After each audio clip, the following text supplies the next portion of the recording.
యూనివర్సిటీకి శంకుస్థాపన చేశారు. న్యాయ అధికారులు, న్యాయవాదులతో ఆయన కాసేపు చర్చించారు. 6 నెలల్లో నిర్మాణాలు పూర్తి చేస్తామని హామీ ఇచ్చారు. అంతేకాకుండా రాయలసీమలో కోర్టు నిర్మాణం చేసుకోవడం సంతోషంగా ఉందన్నారు.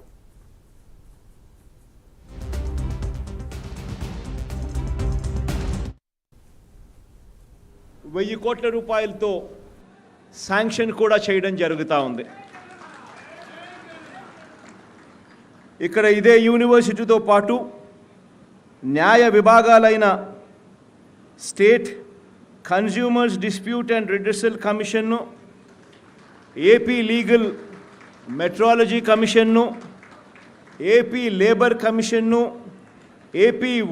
ఏపీ వ్యాట్ అపిలేట్ ట్రిబ్యునల్ను, ఏపీ వక్ఫ్ బోర్డును, ఆంధ్రప్రదేశ్ లోకాయుక్త కార్యాలయాలను, అదే రకంగా ఎన్హెచ్ఆర్సి కార్యాలయాలు కూడా ఇదే మన కర్నూలులో ఏర్పాటు కూడా కానున్నాయని కూడా చెప్పడానికి చాలా చాలా చాలా సంతోషపడతా ఉన్నాను. దాదాపుగా 150 ఎకరాల సువిశాలమైన ఈ స్థలంలో ఇవన్నీ కూడా రాబోతా ఉన్న మంచి గడియలను దేవుడు ఆశీర్వదించి ఈ కార్యక్రమం జరిగిస్తూ ఉన్నాడు అని చెప్పి నేను ప్రధానంగా నమ్ముతా ఉన్నాను.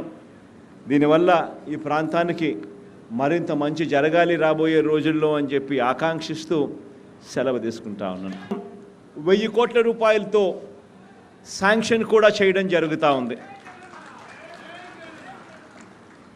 ఇక్కడ ఇదే యూనివర్సిటీతో పాటు న్యాయ విభాగాలైన state consumers dispute and redressal కమిషన్ను, ఏపీ లీగల్ మెట్రాలజీ కమిషన్ను, ఏపీ లేబర్ కమిషన్ను, ఏపీ వ్యాట్ అపిలేట్ ట్రిబ్యునల్ను, ఏపీ వక్ఫ్ బోర్డును, ఆంధ్రప్రదేశ్ లోకాయుక్త కార్యాలయాలను, అదే రకంగా ఎన్హెచ్ఆర్సి కార్యాలయాలు కూడా ఇదే మన కర్నూలులో ఏర్పాటు కూడా కానున్నాయని కూడా చెప్పడానికి చాలా చాలా చాలా సంతోషపడతా ఉన్నాను.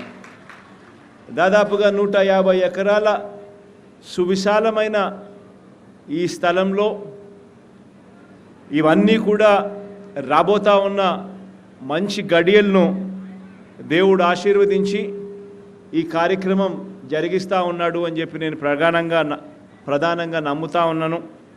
దీనివల్ల ఈ ప్రాంతానికి మరింత మంచి జరగాలి రాబోయే రోజుల్లో అని చెప్పి ఆకాంక్షిస్తూ సెలవు తీసుకుంటా ఉన్నాను.